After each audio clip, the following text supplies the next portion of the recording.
Hi Sumit, if this two-piece crop top and skirt appeals to you and you'd love to know how to draft and cut it, then this video is definitely for you.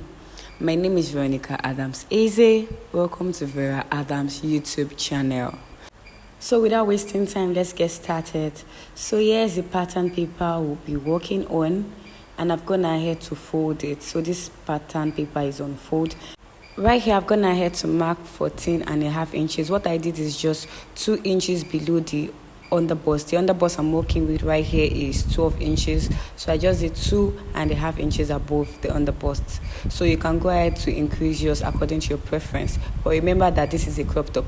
So right here from the edge, I'm going ahead to mark 1.5 inches. And this will serve as the button or buttonhole extension. So you can use 1 inch or you can use 2 inches depending on how wide you want it to be. So right here, I've gone ahead to use 1.5 inches for mine.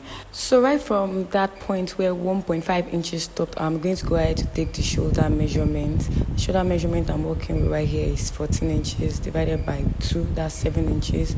I'll go down by 1 inch for the slope, and right from there I'm going to go ahead and create the armhole. Actually, I don't know, somehow I lost that clip of how I created the armhole, but if you are not new to my channel, I feel that should be easy to navigate. So moving on, I decided to go down by 1/2 inch from the chest line, which gave me 8.5 inches.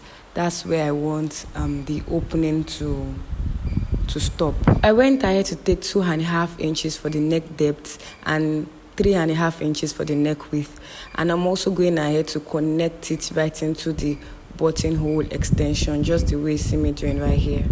Right from this point, I'm going to go ahead to mark 1.25 inches, and I'm going to come down on that 8.5 inches that were marked, and from the side I'm going to go in by 2 inches, and with the aid of my ruler, the curved part of my ruler, I'm going to connect both points together just like that. I'll then go ahead to extend it right into the buttonhole extension, just as you see me doing right here. I decided I don't want this part to be straight, so I want it to be a bit curved, just slightly curved. So I'll go ahead and do that. But before I do this, I'm going ahead to use my marker pen to highlight the major points. Once this is done, I can go ahead to make that curve. So right here, I'm doing that, and I also use my marker pen to trace out. So I'm also going ahead to cancel the initial straight line. So right now, I'll start cutting it out right from the bottom.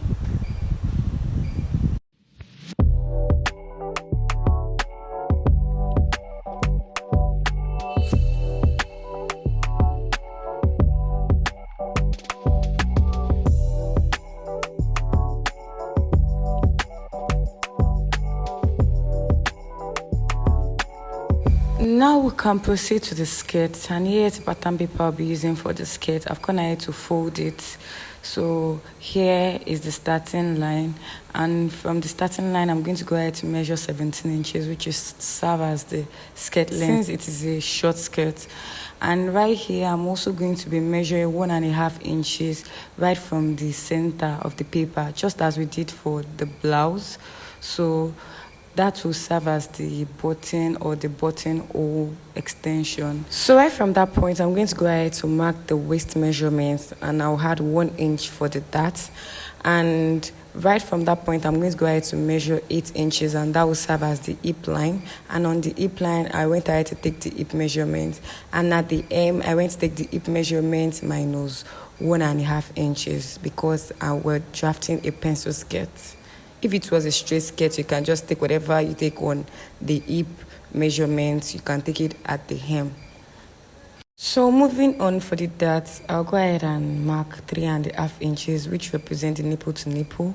And on each side, I'm going to take 1/2 inch. I measured 5 inches for the dart length, and I've gone ahead to connect those points together. So here's the dart. If this is too fast for you, I have a detailed tutorial that shows how to draft a basic skirt pattern. So in case you want your skirt to be very fitted, you can go ahead to divide what you have for the buttonhole extension into 2, and from that point you can go ahead and take your measurements, just as you're seeing me doing right here. So I'm only doing this in case or for those that would want a very fitted skirt, but I'll be sticking to the initial measurements.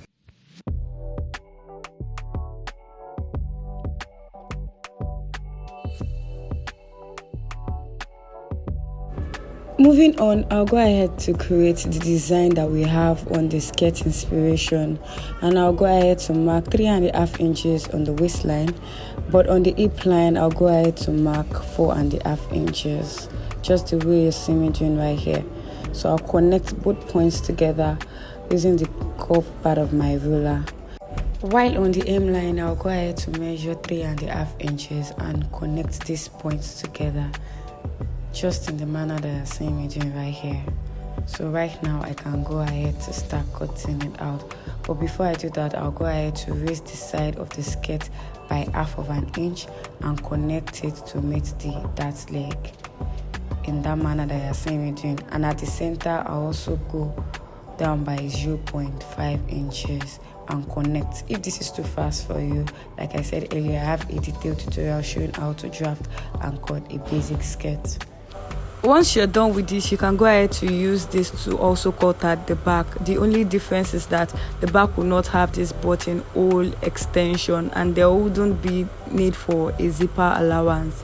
And right here, what I'm cutting out right here in the front pattern, you wouldn't have such on the back pattern. So that is just the main difference. Right now, we've come to the end of this tutorial. If you have any question, do not hesitate to drop it in the comment section. I'll be there to respond to you. If you found this video useful, click on the like button, and if you're new on this channel, do well to subscribe to this YouTube channel, and I'll see you in my next one. Bye.